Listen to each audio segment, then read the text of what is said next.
హల్లెలూయా. ఈ సంవత్సరం ఎక్కడ అభివృద్ధి అయితే మనం చూడలేకపోయామో గత సంవత్సరంలో ఖచ్చితంగా ప్రతి ఒక్కరి జీవితంలో దేవుడు అభివృద్ధిని దయచేయబోతున్నాడని నమ్మండి. వాక్యం చదువుదాం చూడండి. యోబు గ్రంథము 22వ అధ్యాయము 23వ వచనం. కొన్ని మాటలు నేను మీకు తెలియచేసి ఈ అభివృద్ధిని గురించి మాట్లాడాలని ఆశపడుతూ ఉన్నాను. 22, 23. సర్వశక్తిని వైపు నువ్వు తిరిగిన ఎడల నీ గుడారముల్లో నుండి దుర్మార్గమును దూరముగా తొలగించిన ఎడల నీవేం పొందుతావు? అభివృద్ధి పొందుతావు. అభివృద్ధి కావాలనుకునే వాళ్ళు ఎంతమంది ఉన్నారో ఒకసారి మీరు చెయ్యెత్తి చూపించండి. ఏం కావాలి మీకు? ఏం కావాలి? అభివృద్ధి కావాలి. అభివృద్ధి కావాలంటే ఏం చెయ్యాలి? ఈరోజు ఈ ప్రసంగాన్ని సక్సెస్ మంత్ర అని చెప్పొచ్చు. అంటే అభివృద్ధి పొందడానికే ఒక అనుభవం, ఒక సూత్రం దేవుడు మనకి వాక్యంలో చూపిస్తూ ఉన్నాడు. ఎలీఫజు అనేటువంటి యోబు యొక్క స్నేహితుడు యోబుతో ఈ మాటలు చెప్తూ ఉన్నాడు. చాలాసార్లు మనం 22, 21 చెప్పుకుంటాం, కానీ 23లో ఎంత అద్భుతమైన వచనం ఉన్నట్టుగా మనం కొన్నిసార్లు గమనించాం. వీళ్ళ ముందేముంది తర్వాత ఏముంది అనేది కూడా గమనించుకోవాలి. ఈరోజు క్యాలెండర్ ఎంతమంది చూశారు? క్యాలెండర్లో ఉన్న వచనం ఏంటి అమ్మా? ఈ వచనమే ఉంది. ఆదివారం ఉందా లేదా? ఉందా లేదా? అసలు చూస్తే కదా మేము అన్నట్టుగా ఉన్నాం. మీరు క్యాలెండర్ ఉందా ఇక్కడ? యోబు గ్రంథము 22వ అధ్యాయము 23వ వచనంలో ఈ వచనము మనం చూస్తూ ఉన్నాం. సర్వశక్తిని వైపు నీవు తిరిగిన ఎడల. ఇంతకు మునుపు ఒకవేళ నీవు వాళ్ళతో పోల్చుకుని వీళ్ళతో పోల్చుకుని నా జీవితం ఎలాగుండిపోయింది, వాళ్ళు అభివృద్ధి పొందేశారు, నేనే ఎలాగుండిపోయాను అనేటువంటి ఒక రకమైనటువంటి కష్టం ఒకవేళ నీలో ఉంటే దేవుడు నీతో మాట్లాడుతున్నాడు. నువ్వు అభివృద్ధి పొందాలంటే వాళ్ళ వైపు చూసి నీవు అసూయపడితే అభివృద్ధి పొందలేవు. అలాగే నీ జీవితంలో వీళ్ళ అతిశయపడితే కూడా అభివృద్ధి ఆగిపోద్ది. కొన్నిసార్లు మళ్ళీ మనం ఏమవుతామో తెలుసా? క్షీణతలోకి వెళ్ళిపోతాం. ఎందుకు అనంటే దేవుని వాక్యంలో దేవుడు చూపించినటువంటి పద్ధతి ఏంటంటే మనం ఆయన వైపే చూడాలి. నీకు ఏది కావలసినా ఆయన వైపే చూడాలి. నేను అంటాను ఏంటంటే దేవుని వైపు చూసిన వారు ఎప్పుడు కూడా సిగ్గుపడరు. దేవునికి స్తోత్రం. ఆయన వైపు చూసినటువంటి వాళ్ళు ఎప్పుడు కూడా వాళ్ళ తలలు పైకే ఉంటాయి. అర్థమవుతుందా? పైకంటే కొలస్సీలకు రాసిన పత్రిక 3వ అధ్యాయం 1వ వచనం ప్రకారంగా క్రీస్తుతో కూడా మీరు లేపబడిన వారైతే పైనున్న వాటినే మీరు వెదకండి. అక్కడ క్రీస్తు దేవుని కుడిపార్శ్వమున ఆసీనుడై ఉన్నాడు. ఇప్పుడు మన దృష్టి ఎక్కడ ఉండాలంటే క్రీస్తు మీద ఉండాలి. క్రీస్తు ప్రియులారా పైనున్నాడా? ఆయన క్రింద ఉన్నాడా? ఆయన శరీరధారిగా ఉన్నాడా? మహిమ దేహంతో ఉన్నాడా? మహిమ దేహంతో ఉన్నాడు. అలాగని భూమి మీద లేడని చెప్పడానికి లేదు. ఎందుకంటే 2, 3 నా నామమును కూడుకుంటే వారి మధ్య నేను ఉంటానని చెప్పాడు. ఈ మధ్యలో నాకు అనిపించింది జనవరి 1 అనుకున్నాం, అయిపోయింది. తర్వాత ప్రియులారా నూతన సంవత్సరంలోకి వచ్చేసాం. మొదటి ఆదివారం ప్రభు బల్ల కొంచెం చురుగ్గా ఉన్నాం. ఆ తర్వాత ఏమైందంటే కొంచెం సెలవులు వచ్చాక పిల్లలు చూడండి అటు ఇటు తిరుగుదాం అనుకుంటారు. సెలవులు వచ్చేసినట్టున్నారు. మీరు ఎలా ఉన్నారు తెలుసా? అటు వెళ్ళిపోవడం ఇటు వెళ్ళిపోవడం.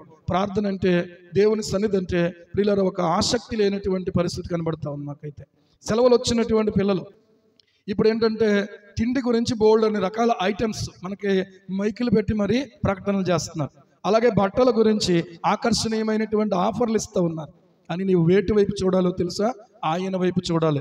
సెలవులు రాకమునుపు ప్రైవేటు క్లాసులని, కాలేజీలని, లేకపోతే ప్రియులారా అనేక రకాలైనటువంటి ఆలోచనలతోటి దేవుని సన్నిధి నిర్లక్ష్యం చేసి ఉండొచ్చు.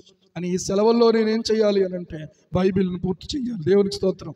దేవుని వాక్యాన్ని కంఠస్థం చేయాలి. ఏం చేయాలి? కంఠస్థం చేయాలి. ఒక దైవ సేవకుడు ఇలా చెప్పారు ఏంటంటే నేను 5,000 వాక్యాలు కంఠస్థం చేశాను. ఆ సేవకురాలు ఏం చెప్పిందంటే నేను 1000 వాక్యాలు కంఠస్థం చేశాను అని చెప్పి. వింటున్నారా పిల్లలు?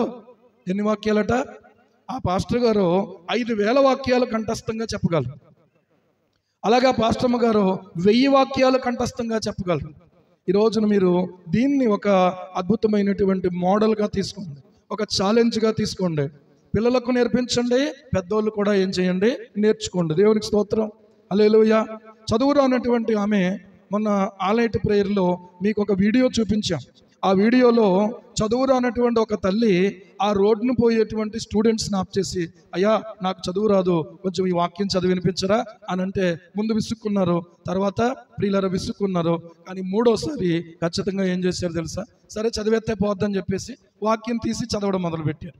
చదివినటువంటి తర్వాత 2వ రోజు మళ్ళీ పట్టుకుని ఆమె చదివించింది. ఆడపిల్లల్ని మగపిల్లల్ని కూడా చదివించినటువంటి దాఖలాలను ఆ యొక్క వీడియో చూసినప్పుడు అర్థమైంది. చదివించిందా లేదా? చదివించింది. 2వ రోజు ఒక అబ్బాయి వాక్యం చదువుతున్నాడు. ఆమె చదవమందని చెప్పి ఆమె అలాగే కూర్చునేదట. కానీ ఆ రోజు వాక్యం చదువుతున్నప్పుడు జ్ఞానం గల కుమారుడు తన తండ్రిని సంతోషపరచును అనే మాట కనబడింది. ఈ వాక్యం ఆమెకు వినిపించడం కాదు, జ్ఞానం గల కుమారుడు ఏం చేస్తాడు, తన తండ్రిని సంతోషపరుస్తాడు. మరి నేనేం చేస్తున్నాను, నా తండ్రిని సంతోషపరుస్తున్నానా అని ఆ అబ్బాయి ప్రశ్నించుకునేలాగా వాక్యం చేసింది. హల్లెలూయా. రెండవదిగా చూస్తే ఇద్దరు అమ్మాయిలు వెళ్ళిపోతున్నారు, వాళ్ళని చదవమని రోజు అలవాటుగా చదువుతున్నారు వాళ్ళు. ఆ రోజు వాక్యం చదివితే ఆ అమ్మాయికి ఏం కనిపించిందో తెలుసా, కోపము మానుము, ఆగ్రహం విడిచిపెట్టుము అని కనపడింది. అవును నిజమే, నేనేం చేస్తున్నాను, కోపం పెట్టుకుని నా తల్లిదండ్రుల మీద నేను వచ్చేసాను, కాబట్టి నేను చేసింది తప్పు అనే విషయం అర్థమైంది. అంటే ఇప్పుడు వాక్యం లేకపోతే మన యొక్క అవిధేయత అర్థమవుదు, మనం చేసేటువంటి తప్పులు ప్రియులారా మనకు తెలియవు. ఈ రోజున ఆలోచన చేస్తే, భార్యలారా మీ భర్తలకు విధేయులై ఉండమన్నాడు, అంటే భర్తలారా మీ భార్యలను ప్రేమించమన్నాడు. వాక్యం చదివితే మనకి ఈ విషయాలు హెచ్చరిక చేయబడుతున్నాం. కనుక నీవు నీ ఆత్మీయ జీవితంలో వాక్యం చదవకుండా నువ్వు అభివృద్ధి పొందలేవు. ఎందుకంటే నీ లోటు నీకు తెలియదు, నీ అవిధేయత నీకు తెలియదు. అది తెలిసిన నాడు నువ్వు సరి చేసుకుని మళ్ళీ తిరిగి చక్కగా అభివృద్ధిలోకి వస్తావు. దేవునికి స్తోత్రం. రెండవదిగా ఆలోచన చేస్తే, దేవుని వైపు మనం తిరగాలి. ఎవరి వైపు తిరగాలి, దేవుని వైపు తిరగాలి. మనుషుల వైపు చూసి ఏమండి వాళ్ళు అలాగా వీళ్ళు ఇలాగా అని అనుకుని వాళ్ళని అనుసరించి కొంతమంది ఈ రోజున ఏమవుతున్నారు తెలుసా, ప్రాణాలు తీసుకునే వారుగా మిగిలిపోతున్నారు. హైదరాబాద్లో ఒక తల్లి చనిపోయింది, మనకు తెలుసు. దేనికి చనిపోయింది ఆమె? భూకంపం వచ్చిందా? దేనికి చనిపోయింది? తుఫాన్ వచ్చిందా? వరద వచ్చి కొట్టిపోయిందా? దేనికి చనిపోయింది? ఒక సినిమా షో చూడడానికి వెళ్ళి తొక్కిసలాట్లో ఆమె చనిపోయింది. కొడుకు తేజ, ఎందుకంటే పేరు బాగా వినబడుతుంది ఇప్పుడు, ఆ కొడుకు హాస్పిటల్ పాలైపోయాడు. ఏమండి దేనికి చెప్పండి? షోకి వెళ్ళి. ఈరోజు నా కుటుంబంలో ఆ తండ్రికి దుఃఖము, ఆ పిల్లలకు దుఃఖం, భార్య లేదు, వీళ్ళకేమో తల్లి లేకుండా అయిపోయింది. ఇంకొక ఇద్దరు ప్రియులారా సామర్లకోట ఆ యొక్క ఏడిబి రోడ్లో రంగంపేట దగ్గర యాక్సిడెంట్ జరిగి ఏమండి ఇద్దరు స్పాట్ డెడ్. దేనికి వెళ్ళి వస్తున్నారు తెలుసా వాళ్ళు? సినిమా ఈవెంట్కి వెళ్ళి వస్తున్నారు. హీరో వస్తున్నాడని, హీరోయిన్ వస్తున్నాడని ఎగబడుతున్నటువంటి వీళ్ళు ప్రియులారా మరణం పాలైపోయారు.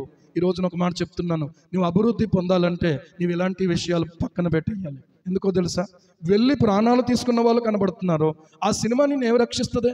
ఆ సినిమా నీకేమి నేర్పిస్తుంది? ఆ సినిమా నీ జీవితానికి ఏ రకంగా ఉపయోగపడుతుంది? ఒక కుటుంబం దుఃఖంలో ఉంది, 2 కుటుంబాలు దుఃఖంలో ఉన్నాయి. ఇంకా కొంతమంది అయితే ఫ్లెక్సీలు కట్టే దగ్గర కూడా ప్రాణాపాయ పరిస్థితిలోకి వెళ్ళి చనిపోయిన వాళ్ళు ఉన్నారు. ఏమండి అభివృద్ధి పొందాలంటే నీవు ఆయన వైపు తిరగాలి. నీవు ఆయన వైపు తిరిగితే ఖచ్చితంగా నేమేమవుతావు తెలుసా, అభివృద్ధి పొందుతావు. స్వస్థత కొరకు ఆయన వైపే చూడాలి. డాక్టర్లు చేయలేరు స్వస్థత, యేసయ్య ఇవ్వగలడు. దేవునికి స్తోత్రం కలుగును గాక. ప్రియులారా గమనించండి, దేవుని వాక్యాన్ని బట్టి నీ జీవితంలో అభివృద్ధి కావాలి అని అంటే దేవుని సన్నిధికి దూరం అయితే అభివృద్ధి పొందలేవు నువ్వు. యోసేపుకు దేవుడు తోడయ్యుండి అతన్ని వర్ధిల్ల చేశాడట. ఆదికాండము గ్రంథము మనం చూసినట్లయితే 39వ అధ్యాయంలో ప్రియులారా 3వ వచనంలో రాయబడతా ఉంది. ఎక్కడున్నాడు? యోసేపు ఐగుప్తులో ఉన్నాడు. అన్నల చేత ద్వేషించబడి అమ్మబడి ఐగుప్తు దేశానికి బానిసగా కొనుపోబడ్డాడు.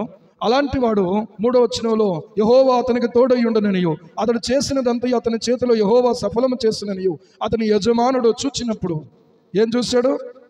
అతను చేసినదంతా దేవుడు సఫలం చేశాడట. హల్లెలూయా. ఎంత గొప్ప మాట. దేవుడు ఎవరికి తోడై ఉంటారో, ఎవరైతే దేవుడు వాడు చేసినటువంటి దాన్ని దేవుడు సఫలం చేస్తారో ప్రియులారా వాళ్ళు జీవితాలు ఆశీర్వదించబడిన జీవితాలు. హల్లెలూయా. నీతో ఎవరున్నా ఎవరు లేకపోయినా నా యేసయ్య ఉంటాడు. ఇక ఒకవేళ ఈ 2025వ సంవత్సరంలోకి వచ్చిన తర్వాత కూడా ఇంకా వాళ్ళు తోడలేరు వీళ్ళు తోడలేరు అనుకోవద్దు. ఏమండి ఆయన నీకు తోడవుతాడు. ఆయన నియమించిన వ్యక్తి నీకు తోడవుతాడు. తర్వాత దేవునికి స్తోత్రం. ఆయన నియమించినటువంటి ఒక స్త్రీ, ఒక అమ్మాయి నీకు తోడవుతున్న తర్వాత, తోడు అంటే 2 రకాలు. ఏమండి ఒంటరి జీవితమును ప్రియులారా ఫిల్ చేయడానికి ఒకరు కావాలి. ఈ రోజున ఆ ఫిల్ చేసుకోవడం విషయంలోనే ఆకర్షణ మోజులో పడి కొంతమంది ఏం చేస్తున్నారో తెలుసా, మోసములో పడి ఏమండి తర్వాత చివరికి ప్రాణాలు తీసుకునేదాకా వెళ్ళిపోతున్నారు. మనుష్యుని తోడు కోరుకోవద్దు. ఏమండి వాళ్ళు నిన్ను ముంచుతారు. వాళ్ళు నిన్ను ప్రియులారా నీ జీవితం గురించి ఆలోచించే వాళ్ళు కాదు. కేవలం ఏదో నిన్ను ప్రేమించినట్టు నటిస్తారు. నీ వలన వారికి దొరికిన తర్వాత, నేను ఉపయోగించుకున్న తర్వాత, వాడుకున్న తర్వాత, ఆడపిల్లలైనా మగపిల్లలైనా కూడా, ఎందుకంటే ఆడపిల్లలు కూడా 5 ఆడపిల్లలట ఒక అబ్బాయి గురించి కొట్టుకున్నారట. 5 ఆడపిల్లలట ఒక అబ్బాయి గురించి కొట్టుకున్నారట. ఎందుకో తెలుసా, నేనే ఆ అబ్బాయిని లవ్ చేస్తున్నాను, నేనే అబ్బాయిని లవ్ చేస్తున్నాను, నువ్వేంటే అని చెప్పి 5గురు కొట్టుకున్నారట. ఎంత దారుణమైన, ఎంత దరిద్రమైన ఆలోచనది ఏమండి. మగబిడ్డలు కూడా ఒక అమ్మాయి వెంట ఇంకొకటి పడుతుంటే ప్రియులారా, ఆ రకంగా కూడా కొట్లాటలకు దెబ్బలాటలకు లోనవుతున్నారు. నీవు ఎవరి వైపు చూడొద్దు, నీవు ఆయన వైపు చూడటం నేర్చుకో. దేవునికి స్తోత్రం. దేవుని వాక్యాన్ని గుండెల్లో పెట్టుకుని కన్నీళ్లు కార్చి నువ్వు ప్రార్థన చేసి, ప్రభువా నీవు ఎవరిని ఏర్పాటు చేసుకున్నావో నా జీవితంలోనికి, వారు వచ్చే వరకు కూడా నా ఆలోచనలను అదుపులో పెట్టునైనా, నా తలంపులు అదుపులో పెట్టునైనా, ఎవరు ఒకవేళ నన్ను చూసినా కూడా నేను వారి వైపుగా ఆకర్షించబడకుండా నాకు సహాయం చేయి ప్రభువా. ఈ రోజున ఆలోచనలు మారిపోతాయి. మనుషుని ఆలోచనలు ఒకసారి ఒక రకంగా ఉంటాయి, మరొకసారి మరొక రకంగా ఉంటాయి. అమ్మాయి అయినా సరే, అబ్బాయి అయినా సరే, ఆలోచన మారిపోయిన తర్వాత దృష్టి మరొకరి మీదకి వెళ్ళిపోతాయి. కానీ మొదట నేను ఒక మాట చెప్తున్నాను, నీవు ఆయన వైపుకే తిరిగి ఉండాలి. ఆయనే నీ గుండెల్లో నిండిపోవాలి. దేవునికి స్తోత్రం. పాట పాడతాం కదా, గుండె నిండా యేసు ఉంటే కన్నీల ముత్యాలో,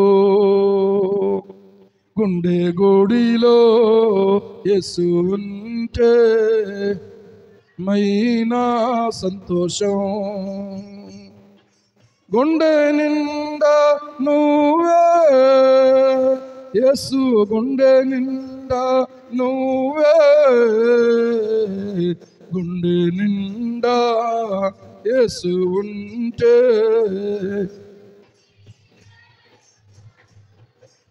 హల్లెలూయా. ఈ రోజున నీ జీవితాన్ని నిలబెట్టడానికి చాలినవాడు యేసయ్య. నీ కన్నీరు ముత్యాలుగా మార్చడానికి చాలినవాడు యేసయ్య. నీ కన్నీరు ఈ రోజున ఒకవేళ విలువలేనిదిగా కనిపించవచ్చు మనిషి మిగిలిన వాళ్ళకి, ఎప్పుడు ఇంతే ఏడుస్తూ ఉంటారు అనుకోవచ్చు. కానీ ఏడ్చిన వారి జీవితాలు ఒక రోజున వికసిస్తాయి. దేవునికి స్తోత్రం. ఏడ్చిన వారి జీవితాలు ఒక రోజున పరిమళిస్తాయి. ఏడ్చిన వారి జీవితాలు ఒక రోజున ప్రియులారా వృద్ధి పొందుతాయి. అండి, ఆ కన్నీరు నీకు ఆయన దగ్గర ఉండాలి. ఆయన దగ్గర ఉంటే, ఇదిగో ఆ తల్లి ఏడ్చింది, ఆ అబ్బాయి ఏడ్చాడు, ప్రభు ఏం చేశాడు, ఈ రోజున మా అబ్బాయి హైదరాబాద్లో జాబ్ చేస్తున్నాడు అంటే చెప్పుకునేలాగా చేశాడు. నాకు జాబ్ వచ్చిందిరా అని మిగిలిన స్నేహితులతో చెప్పుకునేలాగా చేశాడు. అది సరిపోద్దా? కానీ నీవు దృష్టి ఆయన వైపుకే ఉండాలి. డబ్బులు వచ్చినాయి కదా అని చెప్పి, లేకపోతే ఈ రోజున అందరిలో బాగా నిలబడిపోయాను కదా అని చెప్పి ఆయన మీద నుంచి దృష్టి తొలగిపోకూడదు సుమా. వాక్యం ఏం చెప్తుందంటే ఆయన వైపుకు తిరగాలి, ఆయననే ఆశ్రయించి ఉండాలి. ఆయన ఆశ్రయించిన వాడు ధన్యుడు. ప్రియులారా, వాడు నీటి కాలువ ఎవరు నాటబడిన చెట్టు వలె వేరు తన్నుతాడు, ఎదుగుతాడు, ఫలిస్తాడు, కాపు కాస్తాడు, చింతనందదు, కాపు మానదా చెట్టు ఎప్పుడు కూడా. దేవునికి స్తోత్రం. నువ్వు అభివృద్ధి పొందాలంటే ఆయన ఆశ్రయించి ఉండాలి. కొంతమంది ఆయన వైపు తిరిగిన వారు ఆయన చూపించిన దారిలో వెళ్ళి మేలు పొంది అభివృద్ధి పొందినటువంటి తర్వాత ఇంకా ఆయన లెక్క నాకేముంది అని దేవునికి దూరం అయిపోయిన స్థితి కొంతమందిలో కనబడుతూ ఉంది. ఈరోజు ఆలోచన చేసుకోండి. నీ జీవితం సజావుగా సాగిపోవాలంటే, నెమ్మదిగా సాగిపోవాలంటే, క్షేమముగా సాగిపోవాలంటే నా యేసయ్యనే ఆశ్రయించి ఉండాలి. ఖచ్చితంగా ఆశ్రయించావా, ఫలిస్తావు, ఎదుగుతావు, ఫలిస్తావు, అభివృద్ధి పొందుతావు. ఈ రోజున ఆలోచన చేయండి. సర్వశక్తిని వైపు నువ్వు తిరగాలి. ఎవరి వైపు తిరగాలి? సర్వశక్తిని వైపు తిరగాలి. రెండవది ఏంటంటే నీ గుడారములలో నుండి ఏం చెయ్యాలి? దుర్మార్గమును దూరంగా తొలగించేయాలట. ఎలా తొలగించాలి? దూరంగా తొలగించాలి. ఇంకా ఏదైనా దుర్మార్గత ఉండిపోతే, ఇంకా ఏదైనా అపవిత్రత ఉండిపోతే, ఇంకా ఏదైనా దాపరికాలు ఉండిపోతే, ఇంకా ఏదైనా ఎక్కడైనా ఒకవేళ పర్లేదులే అని చెప్పి ఏమండి చేసి దాచి ఒకవేళ దేవునికి విరోధంగా నువ్వు బ్రతుకుతుంటే నువ్వు వర్ధిల్లలేవు సుమ్మా. నువ్వు అభివృద్ధి పొందాలంటే తొలగించేయాలి దాన్ని. ఈ మందిరానికి ఉన్న శుభ్రతను మనం ఆలోచన చేస్తే బూజులన్నీ తొలగించిన తర్వాత, శుభ్రపరిచిన తర్వాత ఈ రంగులన్నీ వేస్తే అందంగా కనబడుతుంది. దేవునికి స్తోత్రం కలుగును గాక. హల్లెలూయా. రే బాబు, అందంగా కనబడాలంటే శుభ్రంగా తుడిచి అప్పుడు మీరేం చేయండి, అప్పుడు వెయ్యండి కలర్స్. లేకపోతే ఆ దుమ్ము మీదే పామేద్దాం అనుకుంటే, ఆ బూజుల మీదే పామేద్దాం అనుకుంటే అందంగా ఉంటుందా? శుభ్రంగా ఉంటుందా? ఏంటిది శుభ్రం చేయకుండా వేసేసారు అన్నట్టు. ఈ రోజున నేను చెప్పేది ఒకటే, నీ హృదయాన్ని ప్రభు ఎదుట పరిశీలన చేసుకో. ఏదైతే నీవు దుర్మార్గాన్ని ఉంచుకున్నావో, తల్లికి తెలియకుండా దుర్మార్గత, తండ్రికి తెలియకుండా దుర్మార్గత, భర్తకు తెలియకుండా దుర్మార్గత, భార్యకు తెలియకుండా దుర్మార్గత, స్నేహితునికి తెలియకుండా దుర్మార్గత, కడుపులో ఉంచుకున్న, ఇంటిలో ఉంచుకున్న, ఎక్కడ ఉంచుకున్నా కూడా నువ్వు అభివృద్ధి పొందలేవు. నేను చెప్తున్నా, నువ్వు అభివృద్ధి పొందలేవు. అభివృద్ధి పొందడానికి ఒకటే, మొదట ఆయన వైపు తిరుగు, ఆయన ఆశ్రయించి ఉండు. మూడవది ఏంటంటే నీ గుడారములలో నుండి దుర్మార్గమును నీవు తొలగించాలి. యజమాని చూసినప్పుడు ఎంతో వినయంగా, ఎంతో శ్రద్ధగా, ఎంతో జాగ్రత్తగా, ఎంతో నమ్మకంగా పనిచేసి, యజమాని లేకపోతే, యజమాని దృష్టికి రాకుండా జాగ్రత్త పడుతూ, ఏమండి, కింద ఉన్న వాళ్ళని మేనేజ్ చేసేసి, మోసకరంగా ఒకవేళ నువ్వు పనిచేసి ఈ జీతంతో పాటు అక్రమమైనటువంటి జీతాన్ని తెచ్చుకుంటే ఒకవేళ నీ జీవితంలో అభివృద్ధి పొందలేవు. అభివృద్ధి పొందాలంటే ఏమంటే ఈ రోజున అభివృద్ధి పొందడం కోసం ఆలోచన చేస్తుంటే దేవుని వాక్యంలో రాయబడి ఉంది. దేవుడే మనల్ని ఆశీర్వదించాడు. ఆదికాండం 1వ అధ్యాయం చూసినట్లయితే, ఆదికాండం 1వ అధ్యాయము 28వ వచనం చూస్తే ఇలా రాయబడతా ఉంది. దేవుడు వారిని ఆశీర్వదించెను. ఎట్లనగా, మీరు ఫలించి అభివృద్ధి పొంది విస్తరించి భూమిని నిండించి దానిని మీరు లోపరుచుకోండి. సముద్రపు చేపలు, ఆకాశ పక్షులు, భూమి మీద ప్రాకు ప్రతి జీవిని ఏలుడని దేవుడు వారితో చెప్పెను. దేవుడు ఏమంటున్నాడు తెలుసా? మీరు ఫలించండి, అభివృద్ధి పొందండి. ఏం పొందండి? అభివృద్ధి పొందండి. కొంతమందిని దేవుడు సువార్థికులుగా దేవుడు నిర్ణయించుకున్నాడు. మీ నోరు ప్రభువుని గురించి ప్రకటించే నోరుగా ఉండాలి. మీ పాదాలు ప్రభు కొరకు ప్రియులరా నడిచే పాదాలుగా ఉండాలి. ఈ రోజున ఆలోచన చెయ్యండి. ఎవరు కష్టంలో ఉన్నారు, ఎవరు బాధలో ఉన్నారో వాళ్ళు దేవుని మాట వినేవాళ్ళుగా ఉంటే, ఖచ్చితంగా ఒక మాట చెప్తాను మీకు, వాళ్ళకి తగిన సహాయం చెయ్యండి. రెండవది ఏంటంటే, యేసయ్య మాటను వారికి తెలియచేయండి. దేవునికి స్తోత్రం, హల్లెలూయా.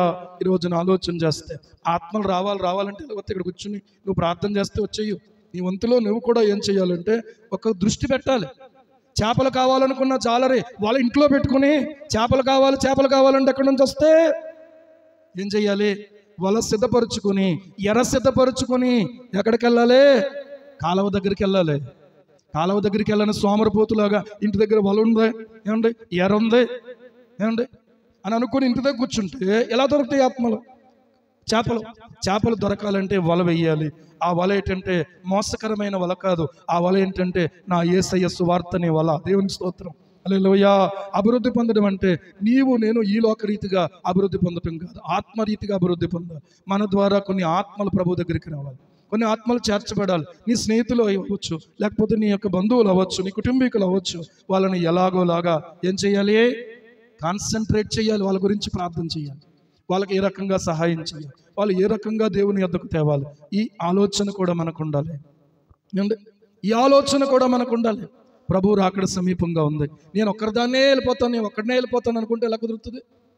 నీతో పాటుగా కొంతమందిని నువ్వు సిద్ధపరచుకోవాలి. అందుకనే ఈ వారంలో ప్రియులారా మీరు ఆలోచన చెయ్యండి.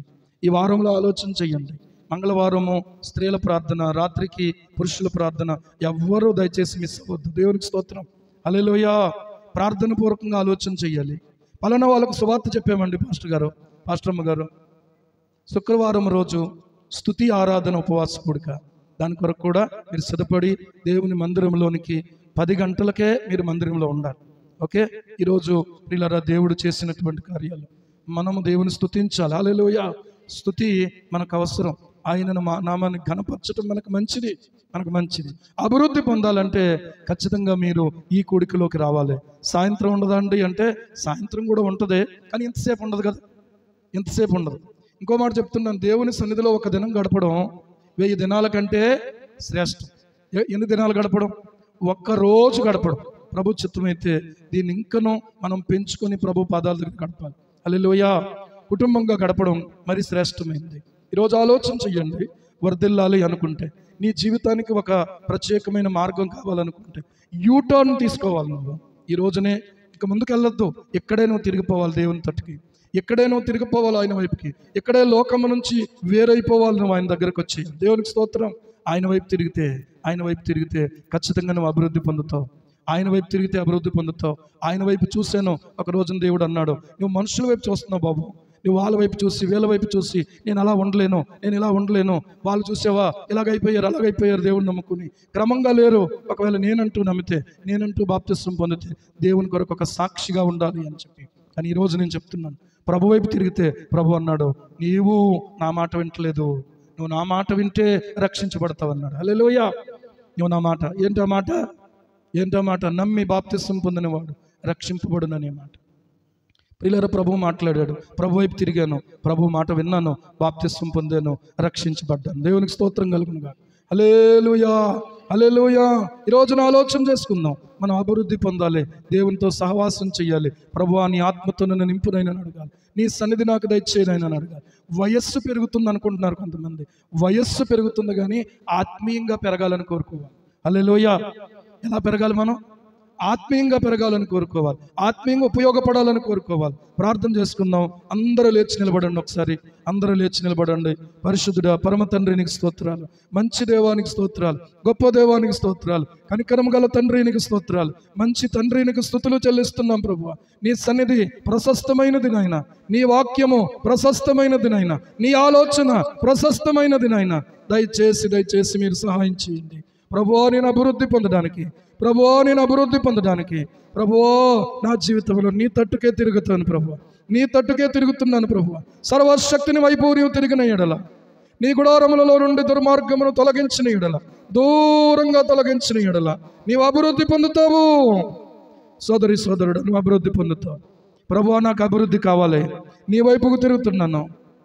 దుర్మార్గమును తొలగించుకుని దేవా దేవా దేవా నీకు ఇష్టడుగా బ్రతకడానికి సహాయం చేయను. ఒక చిన్న మాట ప్రార్థన చేయండి. తర్వాత మీరు వెళ్ళేటప్పుడు మీకు స్వీట్ పంచబడుతుంది, దాన్ని మీరు తీసుకోండి. ప్రార్థన చేసుకుందాం. ప్రభు తట్టు చేయి చాపుదాం. హల్లెలూయా హల్లెలూయా హల్లెలూయా హల్లెలూయా హల్లెలూయా. పరిశుద్ధుడా పరమ తండ్రి నీకు స్తోత్రాలు, కన్న తండ్రి నీకు స్తోత్రాలు, కృపామయుడానికి స్తోత్రాలు, మంచి దేవానికి స్తోత్రాలు. మీరు ఫలించి అభివృద్ధి పొంది నాయన విస్తరించండి, భూమిని నిండించండి, దాన్ని మీరు లోపరుచుకోండి అని మీరు మాట్లాడుతూ ఉన్నారు. ఒకవేళ మేము మా ప్రభువా ఈ వాగ్దానాన్ని అనుసరించి, ఈ ఆశీర్వాదాన్ని అనుసరించి మా జీవితాలలో మేము మీ తట్టుకు తిరగకుండా ఉంటే ఈ అభివృద్ధిని చూడలేమని మాతో మాట్లాడుతూ ఉన్నారు. దయచేసి మేము అభివృద్ధి పొందాలి. ఈ 2025వ సంవత్సరములో, ఈ మొదటి మాసములో ప్రభువా, ఈ మొదటి రోజులలో తండ్రి మేము అభివృద్ధిని కోరుకొని మా ప్రభువా, దుర్మార్గతను తొలగించుకొని మా తండ్రి అభివృద్ధి పొందడానికి సహాయం చేయండి. ఈ సరిహద్దుల విశాలము కావాలి నాయన. ఈ పరిచర్యలో ఇంకా సువార్థికులు మా ప్రభు లేవాలి తండ్రి, ఇంకా సువార్థికురాలు లేవాలి ప్రభు.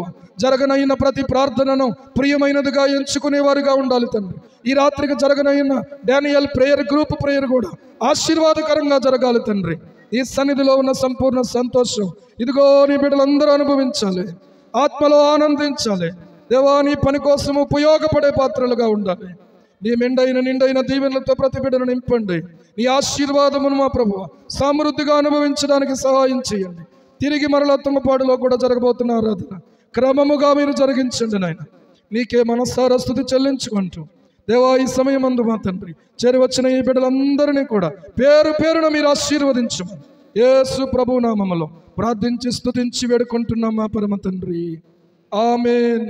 మన ప్రభు అయిన యేసు క్రీస్తు వారి కృప, పరమ తండ్రి అయిన దేవుని ప్రేమ, పరిశుద్ధాత్మ నిత్య సహవాసము ఇప్పుడు మనకును సర్వలోకమందు చెదరి ఉన్న పరిశుద్ధులందరికీ సదాకాలము తోడై నడిపించును గాక. ఆమేన్ ఆమేన్ ఆమేన్. రాత్రికి కూడా ప్రార్థన ఉంటుంది, మీరు గమనించండి. కొంతమంది బిడ్డలు పగలు మేము రాలేకపోయినా రాత్రి ప్రార్థన మాకు ఆశీర్వాదకరంగా ఉందని చెప్తున్నారు. పగలు వచ్చిన రాత్రి కలుసుకుందాం.